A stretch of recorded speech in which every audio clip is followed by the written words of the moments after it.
बातें करते हम खेतों की और उसके रखवाली की, बाग बगीचा फल फूलों और फसलों की हरियाली की।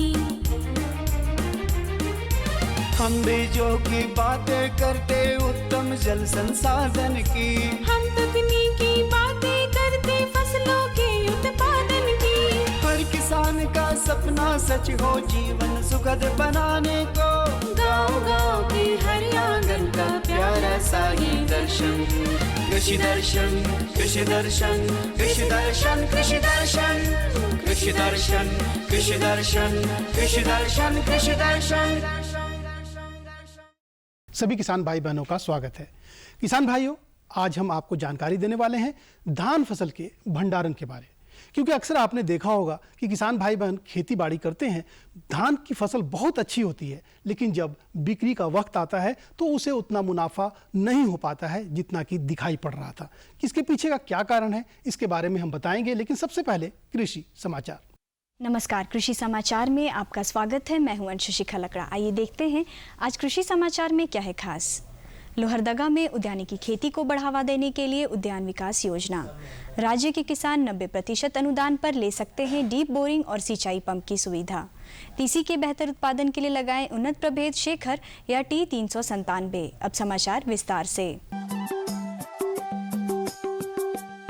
लोहरदगा जिला में उद्यानिकी खेती को बढ़ावा देने के लिए उद्यान विकास योजना चलाई जा रही है।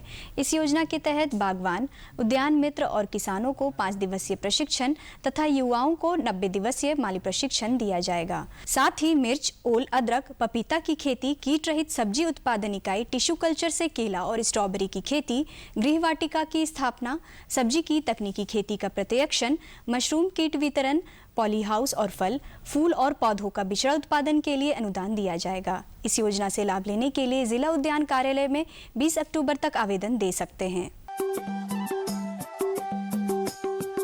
सिंचाई की सुविधा उपलब्ध कराने के लिए राज्य के किसानों को डीप बोरिंग कराकर 1.5 हॉर्स पावर का समरसेबल पंप उपलब्ध कराया जाएगा। यह योजना लघु एवं सीमांत किसानों के लिए है। इस योजना से लाभ लेने के लिए किसानों को पानी पंचायत का गठन करना होगा। साथ ही उनके क्लस्टर में कम से कम 5 एकड़ जमीन होना अनिवार्य है। इसकी योजना लागत 3,50,000 रुपये है। इसमें 90% अनुदान सरकार देगी। इस योजना से लाभ लेने के लिए अपने जिला के जिला भूमि संरक्षण कार्यालय से संपर्क कर सकते हैं। मड़ुआ झारखंड की पारंपरिक फसल है और राज्य के बड़े भूभाग में इसकी खेती भी की जाती है। राज्य के जो किसान मड़ुआ की खेती करते हैं वे इससे ज़्यादा लाभ प्राप्त करने के लिए इसका मूल्य संवर्धन करें। इसके लिए मड़ुआ का प्रसंस्करण करें, इससे आटा और बिस्किट बनाकर बेहतर पैकेजिंग करके इसे बाजार तक पहुँचाए। मड़ुआ और सावा कोदो जो पहले होता था वो अब विलुप्त होते जा रहा है, तो किसान भाइयों को मैं आग्रह करूंगा कि पुनः ये मड़ुआ और रागी के बीच में आए हैं आप लोग, क्योंकि आजकल लोग हेल्थ कॉन्शियस होते जा रहे हैं और यह पुरानी चीज़ों को अपनाने के लिए ही आगे आ रहे हैं। तो मैं किसान भाइयों से आग्रह करूंगा कि आप मड़ुआ के प्रोसेसिंग में आ जाएं, मड़ुआ उपजाएं, उसको क्लीनिंग करने के बाद आप उसके बिस्किट तैयार कर सकते हैं और साथ साथ में उसको ऐसे प्रोसेसिंग करें ताकि पैकेजिंग करें कि मार्केट तक उसको ले जाया जा सके, ताकि लोगों को भी लाभ हो और साथ में आपके आय में भी वृद्धि हो। मड़ुआ जो पहले बहुत सस्ते में बिकता था, आज उस मड़ुए का दाम बहुत अधिक हो चुका है। रबी तिलहनी फसल तीसी की खेती के लिए मध्य अक्टूबर से मध्य नवंबर तक बुआई कर सकते हैं। झारखंड में तीसी के बेहतर उत्पादन के लिए उन्नत प्रभेद शेखर, T397, श्वेता या शुभ्रा लगाएं। तीसी की बुआई में 20 से 25 किलोग्राम बीज प्रति हेक्टेयर की दर से लगाएं। इसमें कतारों के बीच 30 सेंटीमीटर की दूरी रखें। अच्छी उपज के लिए झारखंड के लिए अनुशंसित उन्नत प्रभेद शेखर, T397, श्वेता या शुभ्रा लगाएं। इनमें तेल की उपलब्धता 43% है और इनकी उत्पादन क्षमता 7 से 8 क्विंटल प्रति हेक्टेयर है। किसान भाई, आप टाड़ खेत में सब्जी सहित अन्य फसलों की खेती कर रहे हैं तो निकौनी के लिए कृषि यंत्र ड्राई लैंड वीडर का इस्तेमाल कर सकते हैं। ये ऊपरी जमीन यानी कम नमी वाले खेत से खरपतवार निकालने के लिए काफ़ी उपयोगी यंत्र है। इसकी कार्य क्षमता 18 से 20 डिसमिल प्रतिदिन है। आइए जानते हैं गोभी वर्गीय फसलों में रासायनिक दवा के बिना हीरा पृष्ठक कीटों की रोकथाम कैसे करें। फूल गोभी या पत्ता गोभी फसल में हीरा पृष्ठक कीट के रोकथाम के लिए 3 प्रकाश ट्रैप प्रति एकड़ की दर से लगाएं। इसके लिए 1 एकड़ खेत में 3 अलग-अलग स्थानों पर बाल्टी में पानी भरकर रखें और इसके ऊपर बल्ब जला दें। इससे 3-4 दिनों में अधिकांश वयस्क कीट मर जाएंगे। और अब एक नज़र राज्य के 5 प्रमुख शहरों के मौसम के मिजाज पर। आज राज्य के 5 प्रमुख नगरों के अधिकतम और न्यूनतम तापमान कुछ इस प्रकार दर्ज किए गए। रांची का अधिकतम तापमान 26 डिग्री सेल्सियस और न्यूनतम 19 डिग्री सेल्सियस। जमशेदपुर का अधिकतम तापमान 29 डिग्री सेल्सियस और न्यूनतम 23 डिग्री सेल्सियस। मेदिनीनगर का अधिकतम तापमान 34 डिग्री सेल्सियस और न्यूनतम 24 डिग्री सेल्सियस। देवघर का अधिकतम तापमान 31 डिग्री सेल्सियस और न्यूनतम 23 डिग्री सेल्सियस। वहीं धनबाद का अधिकतम तापमान 28 डिग्री सेल्सियस और न्यूनतम 22 डिग्री सेल्सियस रहा।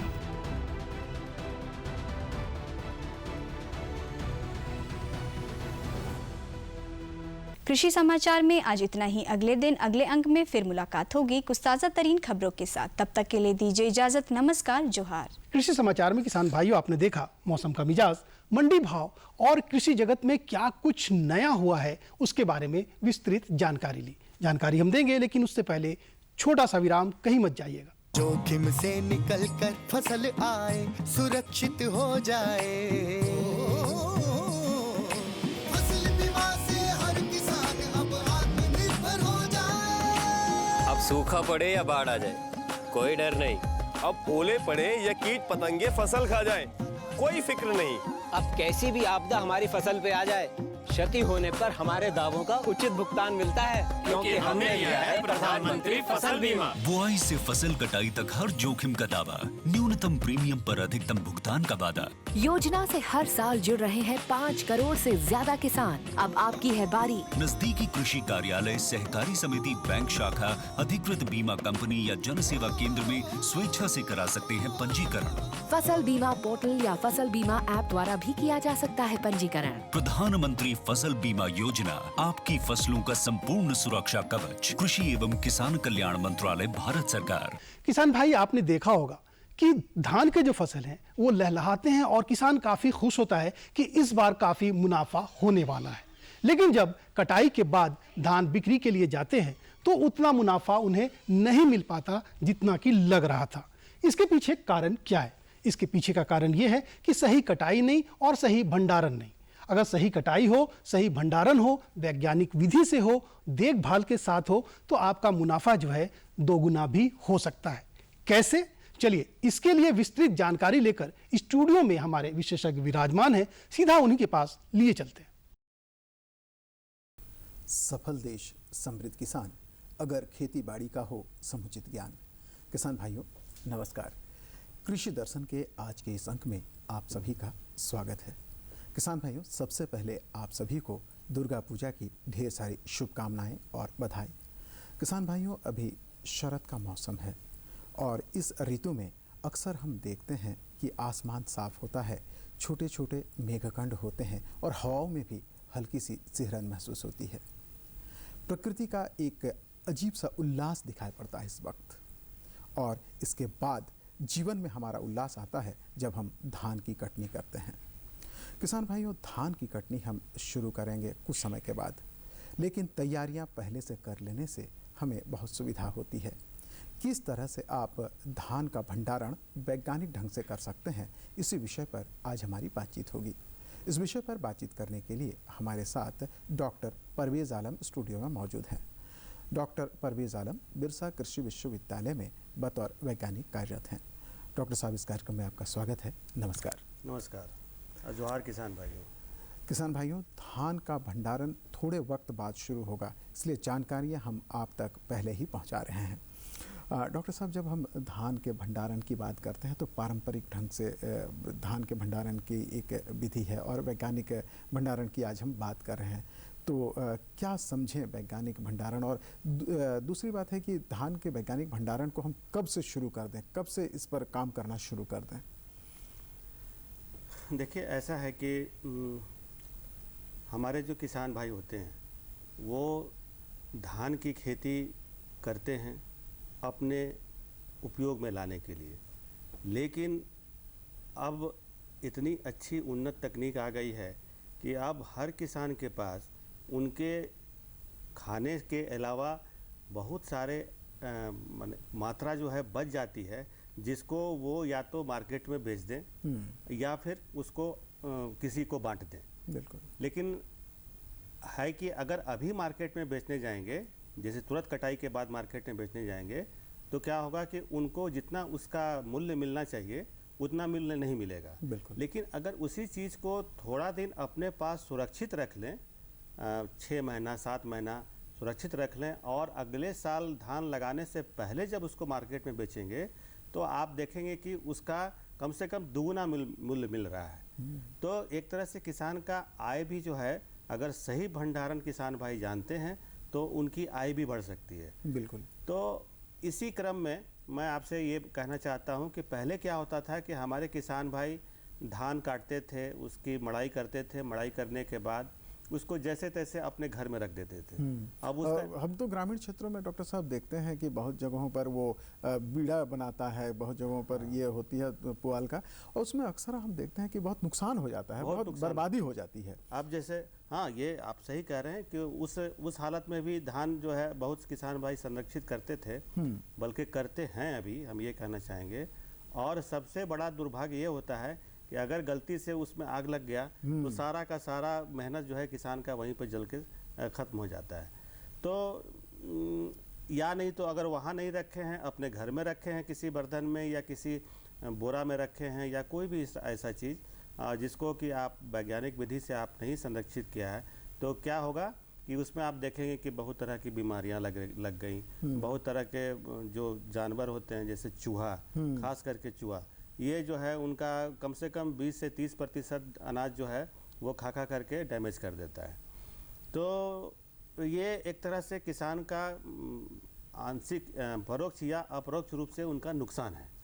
तो मैं चाहता हूं कि जो किसान भाई मेहनत करके जितना कम से कम उगाए हैं, कम से कम वो उनके पास सुरक्षित रहे। बिल्कुल। और इसके लिए ये बहुत ही ज़रूरी है कि किसान भाई ये ज़रूर जाने कि हम किस तरह से करें कि हमारा धान जो है या जो भी पदार्थ है जिसको हम रखना चाहते हैं, आगे भंडारण करना चाहते हैं, वो मेरा ज़्यादा से ज़्यादा सुरक्षित रहे। बिल्कुल। तो यहाँ पर कई बार ऐसा भी देखते हैं डॉक्टर साहब कि जानकारी के अभाव में बहुत सारे ऐसे किसान हैं जो सही समय पर धान की कटाई नहीं कर पाते हैं, या कटाई कर भी लेते हैं तो उसे ठीक से सुखाते नहीं हैं। ऐसी स्थिति में धान खराब होने की गुंजाइश ज़्यादा होती है। तो किसान भाइयों को क्या करना चाहिए, कटाई में क्या ध्यान रखना चाहिए? देखिए, अगर किसान भाई कटाई के समय या तो वो धान अपने खाने के लिए कटाई कर रहे हैं या फिर भंडारण के लिए कर रहे हैं, यह आप बिल्कुल सही कह रहे हैं कि सही समय पर कटाई होना बहुत आवश्यक है। क्यों कि अगर नहीं होगा तो बहुत ज़्यादा नुकसान किसान को उठाना पड़ सकता है। सही समय क्या होगा? या तो किसान ये देखते हैं कि जब हमारा खेत में धान के जो पौधे हैं वो पीले पड़ जाएं तब हम उसको कटाई करेंगे। लेकिन ऐसा नहीं होता है। पीले पड़ने के बाद भी 10 दिन 15 दिन किसान भाई वेट करते हैं, थोड़ा और पुष्ट हो जाए, थोड़ा और सूख जाए, तब हम धान को कटाई करते हैं। तो उसमें क्या नुकसान होता है? उसमें नुकसान ये होता है कि किसान भाई का धान पक के तो 20 दिन पहले तैयार हो गया था, लेकिन वो उसको वहाँ छोड़ते थे कि और ज़्यादा अच्छा हो जाए। अच्छा कुछ नहीं होता है, बल्कि उल्टे उनका नुकसान वहाँ से शुरू हो जाता है। नुकसान कैसे होता है? जब धान के पौधों में, जब बालिया में जब धान पक जाता है और जब हवा चलती है तो उससे क्या होता है कि धान से इक्का दुक्का जो दाने हैं वो पौधों से वो झड़ के ज़मीन में गिरने लगते हैं। तो जितना आपको उत्पादन मिलना चाहिए था उसका तो 10 से 15% आपके खेत में ही गिर गया, जिसको आप उठा नहीं पाते हैं। और दूसरा सबसे बड़ी मुश्किल ये होता है कि किसान भाई को अच्छी तरह से पता नहीं है कि क्या हमारा धान पक गया है। बिल्कुल। तो कैसे जाने डॉक्टर साहब? तो इसको जानने के लिए ये जानना बहुत ज़रूरी है किसान भाई के लिए। और इसको जानने के लिए हम बहुत ही अच्छा टेस्ट किसान भाई के लिए बता रहे हैं कि आपको जब लगे कि मेरा धान अब पीला पड़ना शुरू हो गया है, उसी समय से आप सचेत हो जाएं और अपने खेत के चारों तरफ एक बार रोज़ घूमें आप। और घूमते समय किसी बीज से एक आध दाने को लेकर के उसको दांत के बीच में आप दबाएं। जिस दिन आपको दांत में रखने के बाद दबाने से आपको कट की ध्वनि सुनाई पड़ती है, तब आप समझ लीजिए कि आपका धान अब बिल्कुल पक के तैयार हो गया है और इसको अविलंब हम कटाई कर लें। बिल्कुल। और जब तक धान नहीं पका रहेगा तो ये कट वाली जो ध्वनि मैं बता रहा हूँ ये किसान भाई को नहीं मिलेगा, वो पच की ध्वनि आवाज़ आएगी। तो इसका मतलब है कि धान को अभी खेत में छोड़ना है, लेकिन जिस दिन से आपको कट की ध्वनि मिले आप समझ लीजिए कि आपका धान बिल्कुल पक गया है, अब इसको अविलंब आप यहाँ से कटाई कर लें। ये तो हो गया तरीका पहचानने का कि धान मेरा पका है कि नहीं। अब क्या होता है कि किसान भाई अगर चाहते हैं कि बहुत मात्रा में उन्होंने बहुत बड़ा खेत है और अगर वो चाहते हैं कि हम इसको सुरक्षित यहाँ से निकाल करके भंडारण करेंगे, इसको मार्केट में ले जा करके बेचेंगे, तो उसके लिए बहुत ही सावधानियाँ बरतने की ज़रूरत है। जैसे आप देखे होंगे कि हमारे किसान भाई क्या करते हैं, काट करके धान को काट करके और जो खेत का जो मेड़ होता है वहीं पर उसको 4 से 5 दिन तक सूखने के लिए छोड़ देते हैं। बिल्कुल। अगर आप उनसे पूछेंगे कि आप ऐसा क्यों कर रहे हैं तो उनका उत्तर यही होता है कि अभी ये सूख रहा है। लेकिन सूख नहीं रहा है, वो एक तरह से आप उस धान को के क्वालिटी को आप ख़राब कर रहे हैं। कैसे ख़राब कर रहे हैं कि जब आप मिट्टी पर उसको डाल कर छोड़ देते हैं तो आपको पता है कि मिट्टी में बहुत सारे तरह के जीवाणु हैं, जिनके अंडे हैं, जिनके बच्चे हैं, लार्वा हैं, सब मिट्टी में प्रेजेंट रहते हैं। तो जब आप उसको वहाँ पे छोड़ेंगे तो वो मिट्टी में से निकल के आपके दाने में आ जाएंगे। बिल्कुल, है ना। तो आपका जो धान का जो क्वालिटी है वो अब खराब होना शुरू। और जब आप भंडारण करते हैं तो वो फिर आगे भी खराब कर सकते हैं। मैं उस पर आ रहा हूँ। तो क्या होगा कि वो उस पर धान के ऊपर अटैक करेंगे और आप 4-5 दिन के बाद उसको वहाँ से ले जा करके अब अपने जहाँ पर उसको मड़ाई करना है वहाँ करने के बाद जब उसको आप भंडारण करेंगे तो वो जो जीवाणु थे, कीटाणु थे, जिनके अंडे बच्चे थे, वो आपके जो धान के जो बीज हैं उनके साथ साथ वहाँ खेत से निकल के आपके खलिहान होते हुए आपके भंडारण गृह तक पहुँच जाते हैं। तो और उसके बाद आप देखेंगे कि जब 2 महीना, 3 महीना, 4 महीना, 6 महीना बीत गया तब आप देखेंगे कि अरे धान तो हमारा हम लगाए थे बहुत अच्छा, लेकिन क्वालिटी इसकी अब बहुत, जैसे दाने काले पड़ गए हैं। 50% दाने जो हैं वो पहिया होता है ना, उस तरह के हो गए हैं। तो मतलब जितना भी आपको मार्केट में उसका जब रेट मिलना चाहिए वो नहीं मिलता है और इनको आर्थिक नुकसान उठाना पड़ता है। कई तरह के बर्तनों में किसान भाई रखते हैं। आमतौर पर पहले जो हम पारंपरिक ढंग से धान रखने की बात करते थे तो हम देखते थे कि बोरा वगैरह में रखते थे किसान भाई। कई बार ऐसा होता था कि बोरा की भी सफाई अच्छी तरह से नहीं हो पाती, इसका भी बहुत नुकसान होता है। अब कुछ विधियाँ बदली हैं, तो वो क्या है और किस तरह से रखना चाहिए? देखिए, ऐसा है कि जो हमारे किसान भाई पहले जो तरीका चला आ रहा था उसमें यही होता था कि खेत से अनाज को निकाले, मड़ाई किए, मड़ाई करने के बाद भूसा से दाना को अलग किए, अलग करने के बाद उनके पास जो भी बैग संसाधन उपलब्ध है, या तो आप देखेंगे कि बड़ा सा देगची है, एल्युमिनियम की देगची है, उसमें डाल दिया, या नहीं तो फिर अब बोरा है, जूट का बोरा, उसमें डाल दिया। तो इससे क्या होता है कि ये सही तरीका नहीं है भंडारण का। इससे क्या होता है कि ये हमेशा वायु के संपर्क में आते रहता है, जिसके चलते धान जो है खराब होने की संभावना ज़्यादा बढ़ जाती है। अब क्या है, या ये तो एक तरीका है। दूसरा तरीका ये था कि जब हमारे किसान भाई, जब उनका तो खास करके मिट्टी का घर होता है, बहुत ही आरामदायक घर होता है ये, तो अपने घर में ही वो मिट्टी से ही एक कोठी बनवाते थे, जिसको कोठी बोलते हैं। और वो कोठी में था कि ऊपर से वो खुला रहता था और नीचे से धान निकालने का या जो भी आप अनाज उसमें डाल रहे हैं उसको निकालने का एक आउटलेट रहता था, एक रास्ता रहता था। तो सीधा वहाँ से धान निकाले, वहाँ पे कोठी में डाल दिए, बिना कोठी की सफाई किए। बिल्कुल। अब क्या हुआ, जब सफाई आपने नहीं किया तो उसमें जो भी पहले से जो जीवाणु पनप रहे थे वो सब तो वहीं पे हैं। तो वो तो किसान के जो धान है उसको नुकसान पहुंचाएंगे। तो अब मैं थोड़ा सा आपको ये बताना चाहूँगा कि कैसे करें। अगर मान लीजिए किसान के पास अपना कोठी है और बहुत अच्छा बड़ा कोठी है और उसमें कहता है कि नहीं हमारा इसमें 20 क्विंटल 30 क्विंटल धान जमा हो जाता है, तो उसको तोड़ने की आवश्यकता नहीं है, उसको बस संवारने की आवश्यकता है। तो क्या करें कि आप सबसे पहले कोठी को अच्छी तरह से साफ कर लें, बिल्कुल, है ना। मिट्टी की कोठी है तो उसको अच्छी तरह से साफ कर लें। उसमें हो सके तो गोबर और चूना का जो है मिश्रण बना के लेप लगा लें। लेप लगाने के बाद उसको 4 से 5 दिन तक अच्छी तरह से छोड़ दें सूखने के लिए। जब ये पूरी तरह से सूख जाए, है ना, नमी नहीं रहना चाहिए, इस बात का जरूर ध्यान रखें। तब बारी आती है सैनिटाइजेशन की, है ना। सैनिटाइजेशन हमारे किसान भाई अच्छी तरह से समझ रहे हैं, कोरोना का टाइम है, हाथ पैर रोज सैनिटाइज कर रहे हैं। तो अब ये ऐसा नहीं है कि हम लोग के लिए ही जरूरी है, ये धान के लिए भी जरूरी है। तरीका कुछ अलग है, तरीका कुछ अलग है। हाँ। तो सैनिटाइज कैसे करेंगे? सैनिटाइज करने के लिए आप उसमें नीम का लकड़ी या करंज की लकड़ी, इसको सूखी हुई लकड़ी को ले लें और उसको उसमें जलाएं, है ना। जलाने का मतलब है कि धुआं करना है, बिल्कुल, ताकि इसके जो धुआं से जो धुआं निकलेगा और काफ़ी देर तक धुआं करना है। मतलब अगर सुबह से आपने जलाया तो शाम तक छोड़ दीजिए। तो क्या होगा कि इनके धुआं के कांटेक्ट में जो भी जीवाणु, कीटाणु या जो भी आएंगे वो सब मर जाएंगे, है ना। और जब मर जाते हैं तब हम कहेंगे कि आपका जो रखने का स्थान है ये पूरी तरह से सैनिटाइज हो गया। बिल्कुल, जब सैनिटाइज हो गया तब इसमें आप धान या जो भी आपका अनाज है उसको उसमें डालिए और डालने के बाद इसको अच्छी तरह से बंद करिए। लेकिन बंद करने से पहले एक सावधानी और, भविष्य में इसमें कीड़ा ना लगे, क्योंकि इतना तो आपने बिल्कुल ये बहुत महत्वपूर्ण है। हाँ, क्योंकि अक्सर हम देखते हैं कि बहुत सारे किसान भाई रखते हैं लेकिन बाद में उसमें कीड़ा लग जाता है। तो उससे भी बचाव का कुछ उपाय हाँ, तो अभी तक तो आपने पूरी तरह से सावधानी बरती कि हम उसको बचाने का पूरा कोशिश किए। लेकिन देखिए, हम इंसान हैं, हमसे कहीं ना कहीं भूल हो सकती है। तो उस भूल को सुधारने के लिए कि भविष्य में कभी कीड़ा ना लगे, क्योंकि आप एक बार बंद करेंगे उसको तो फिर 6 महीने के बाद ही खोलेंगे, 7 महीने के बाद ही खोलेंगे।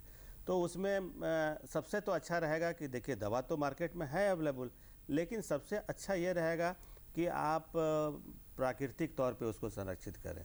तो इसके लिए मैं कहता हूँ कि किसान भाई, बहुत सारे आपके घर के आसपास नीम के पेड़ हैं, करंज के हैं, तो इसका नीम का जो निमौड़ी होता है या उसका जो पत्ती होता है या करंज का जो पत्ती होता है, इसको आप पहले धूप में खूब अच्छी तरह से सुखा लें, है ना।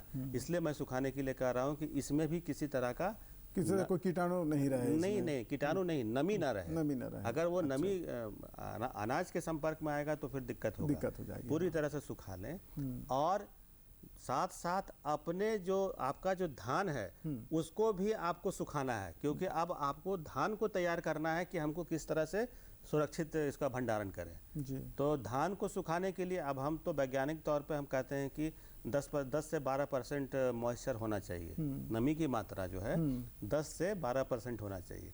लेकिन हमारे किसान के पास ऐसा कोई मशीन नहीं है, ऐसा कुछ ये नहीं है कि उससे नाप सकें कि हाँ हमारा 12% हो गया है, क्या हुआ। तो उसके लिए सबसे अच्छा तरीका है या सबसे बेस्ट उपाय यही है कि आप उतना दिमाग खर्च करने की ज़रूरत नहीं है। आप अपने अनाज को कम से कम 10 दिन खुली धूप के नीचे आप सुखाएं, बिल्कुल, है ना। पक्के प्लास्टर पे आप सुबह धान को बिछा दें। अब बिछाने के बाद उसको वहाँ पर कोशिश करें कि 10 से 12 दिन तक आप उसको सुबह से शाम तक सुखाएं।